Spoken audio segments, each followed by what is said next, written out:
Okay, so today we want to go a little farther with our study of kinetic theory. We start out with the most important thing again, our box of gas particles, and these particles are in random chaotic motion. We see that there's a pattern to it. Maxwell and Boltzmann both found that there was an underlying pattern to this randomness. It looked like a bell curve, but it wasn't. We saw that when we worked it all out, the kinetic energy of the most probable particle was directly related to temperature. We got an important formula. Kinetic energy, again, make sure you know it's the kinetic energy of one particle.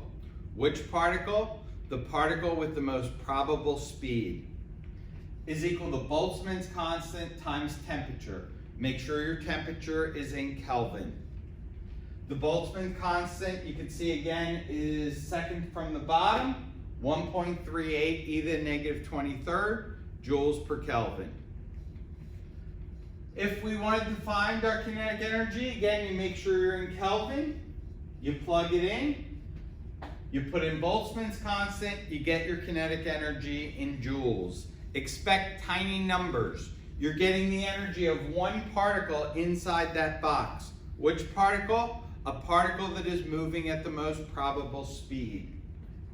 If you wanted to actually find that most probable speed, you take that kinetic energy answer in joules, you plug it into the normal kinetic energy equation, you plug in the mass of the particle in kilograms, so make sure you convert the AMU to kilograms, and you solve for speed. Expect to get speeds that are in the hundreds, possibly the thousands of meters per second. These particles are moving around quite quickly. It turns out that the most probable speed and the most probable kinetic energy are not as useful as finding the average speed or the average kinetic energy. I want to remind you that this is not a perfect bell curve, and that if this is the most probable, that the average lies somewhere to the right of that. There are always more particles with speeds higher than there are lower than the most probable. So the average lies to the right. So this formula becomes this formula. This kinetic energy is for the most probable particle. This formula is for the average particle.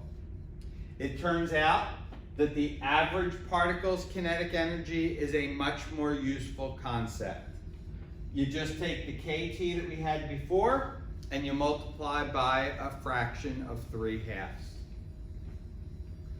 In terms of finding speed, you do the exact same process.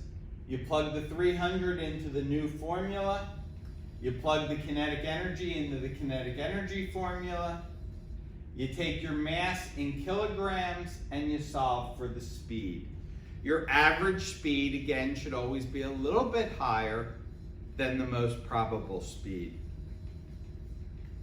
What makes the average so important is when we're trying to find the total energy of all the gas particles inside the box. So if we want the total energy, we simply take the average kinetic energy and we multiply by the number of particles in the box. So we get the energy of the average particle, just one, and we multiply by how many particles are in the box. So you start with this. This is for one particle. And then this would become all the particles. Notice we don't call it kinetic energy anymore. We use the term U, which stands for internal energy. It is the energy of all the particles inside your sample. We are going to try to find a way to take that energy and harness it. And that's going to be one of our main goals for this unit, is to find a way to turn that energy into useful energy, something we can do, something we can use. Notice this capital N stands for the number of particles, but it's oftentimes easier not to use such a big number. Instead, we're going to use number of moles. So in chemistry class, you should have learned that to find your number of particles, all you do is you take the number of moles and multiply by Avogadro's number. Hopefully you remember it, but if not, Avogadro's number is 6.02 e to the 23rd. Again, bottom line, this formula, I'll box it off, is the one we're probably going to use most frequently.